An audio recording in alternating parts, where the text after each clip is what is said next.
This is a Swift Challenger 635. It's going to take you around the van and show you how it operates. In front of the van, you've got your jockey wheel, hitch and handbrake. We'll demonstrate these to you in person here on site. In the front locker, you've got your gas bottle tie downs and your gas regulator going up to the bulkhead, as you can see here.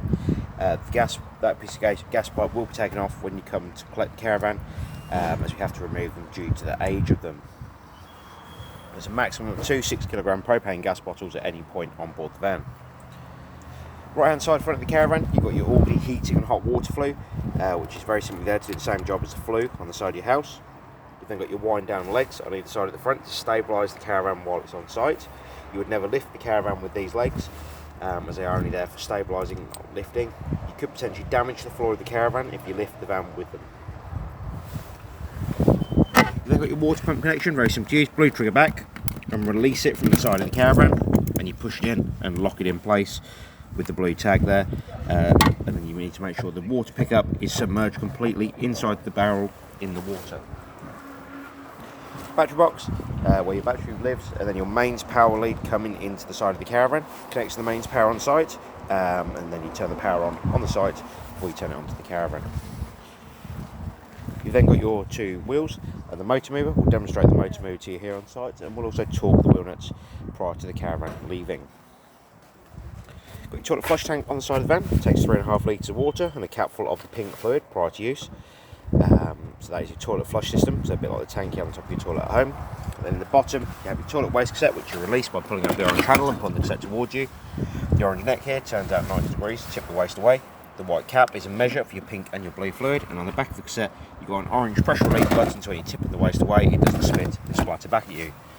In that cassette you'll need to put 1 litre of water and a cap full of the blue fluid prior to use. You then got your waste pipe, so you've got the fresh water that goes in the front of the caravan down here, and you've got your wastewater that comes out down the side. You have 2 bits of grey pipe that go into the larger diameter holes and into the waste master that you put next to the van. Come to the back of the caravan, you've got wind down legs on either side of the rear to stabilise the caravan while it's on site. They're only there for stabilising again, not lifting. Coming down the door side, you've then got your fridge vents. Fridge vents are very simply there to allow the hot air at the back of the fridge unit and to take some cool air in, and behind one of those is gas flue for when the fridge is running on gas.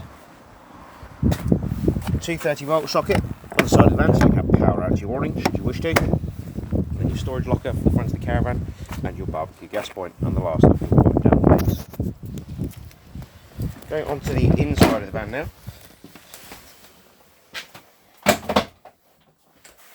Above the door, as you walk into the caravan, you've got your main control panel, so when you connect to the power on site, you'll be able to turn this on with the power button just here. At the bottom of the screen, you'll see it says dimming level. Now what this is for is the lights above the cabinets on either side. The higher the number is, so if it's 100% for instance, the lights will be on their brightest setting. You've then got your awning light for the outside of the caravan, your dimmer light switch, you turn the dimmer lights on and off, and then your roof lights for the inside of the caravan. You've then got your water pump running at the bottom here, which I'll come back to in a moment. I'll explain how that works. First thing you'll need to do when you come into the caravan is make sure all your trip switches are in the up position, so underneath the seats on the front right hand side. Just here. You're going to make sure all these switches are up. If you're not sure, if you've got mains power coming to the caravan, you can hit the test switch here. If this switch drops down, it means there is mains power coming to the van.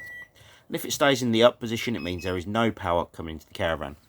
Above that, you've got your heating and hot water main power switch, which you need to have on, your charger, which you need to have on, and the reverse polarity switch, or the reverse polarity light will come on when it needs to. On the opposite end here, you've got your main power switch for the whole caravan, on and off. Should you wish to turn that off, you just press the button down and it'll pop up. Then you have your 12 volt fuses in the end, which are for the 12 volt systems on board the caravan. Inside the door here, you'll see a list of what each of these switches, what each of these fuses is for, and the household style fuses on the right hand side. Underneath the seat, straight in front of the camera here, you're going to see the yellow drain down valve. That yellow drain down valve is very simply there to allow you to fill the water system up and drain it down. If that valve is flat with the floor and you want to fill the water system up, you'll need to have it in that position. So that's the flat with the floor position. If you want to drain the water system down so there's no water in the caravan, you'll need to have it upright and pointing towards the bottom of the seat. So like I said, valve is parallel with flat with the floor to fill the water system up. Once you've got that valve in the flat with the floor position, you've got your aqua roll connector on the outside. You can come over to all your taps on board the caravan, open them all up on the hot side of the water system. As you can see, I've already filled the system. But then we'll come over to the control above the door, turn on the control panel, just here, and then turn on the water pump on this bottom left hand side. So the green light will illuminate when the water pump is running. Once the water system is completely full, you'll have water running out of every tap continuously on board the caravan. And once you're in that position, you can shut all of the taps back off and you can start thinking about warming the water on board the van. That's where the silver control panel comes in above the door, and that is your Aldi heating and hot water control panel. So you've got power on and off on the bottom left hand side here. You do need to make sure you always turn this off prior to turning the main control panel off. On the home screen here, you've got an indicator at the top to let you know you've got mains power coming to the caravan, and below that you've got the current room temperature. Press the menu button and we'll go into the options for the van. You've got plus or minus for your room heating, so you can set the temperature where you want it to be. Below that you've got your water temperature, so you've got water on, hot water on when it's halfway up, and hot water boost when this bar is completely full.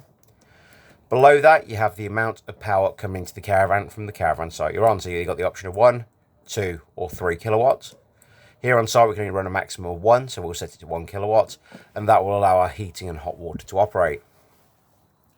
You've then got your option to run gas on the bottom left hand side. Now to ignite the gas system, you'll press the button in. The gas system will self-ignite, and the green light here is an indicator for that. If it fails to ignite, it will come up with gas fail at the bottom of the screen with 2 exclamation marks at either end. The symbol you see here is for the advanced settings for the control panel. We don't advise that you go into these unless you know exactly what you are doing with them, but in the manual that comes with the caravan, it will explain all of the processes for this. To turn the control panel off, hit the power button and it will isolate the control panel. Microwave, hob, grill and oven, all very much like your household appliances. Electric ring at the back, 240 volt. Will only work when you're on mains power, the same as the microwave. The rest of the hob, grill and oven will all work off the gas supply on board the caravan with your igniter at the front here, as you can see. Next up we're going to go to the fridge. The fridge is very simple to use.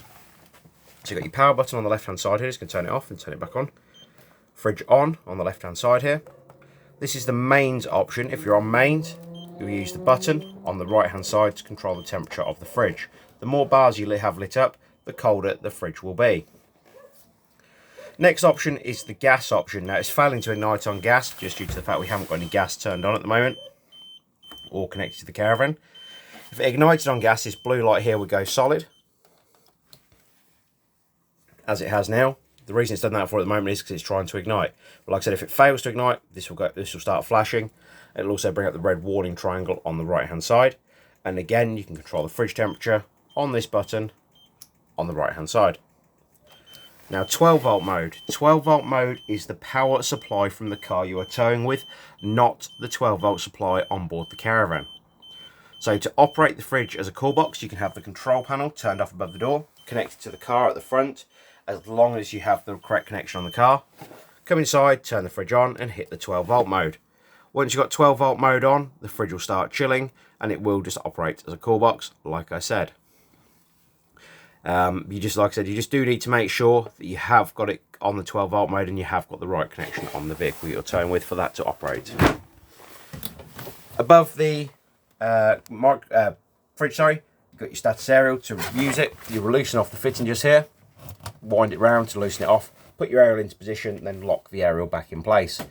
You've then got your Vision Plus control box at the back here, and we always advise you have it on maximum, and there's a power switch just on the top left hand side there for it. Going through into the bathroom now. Toilet system is very easy to use. Electric flush on toilet here, as you can see. Toilet full indicator light on the left hand side here that illuminates red when the toilet waste cassette is completely full. The toilet seat itself turns for your convenience, as you can see. However, when you're removing the toilet waste cassette from underneath the caravan, it needs to be on the straight on position. Below the toilet you have your grey waste handle, which needs to be pushed across to the left hand side to allow the waste into the cassette. And when you're removing that cassette, it needs to be back in the central position. This is the Swift Challenger 635. If you have any further questions on the van, please don't hesitate to give us a call here at the Caravan Company, and we'd be more than happy to help.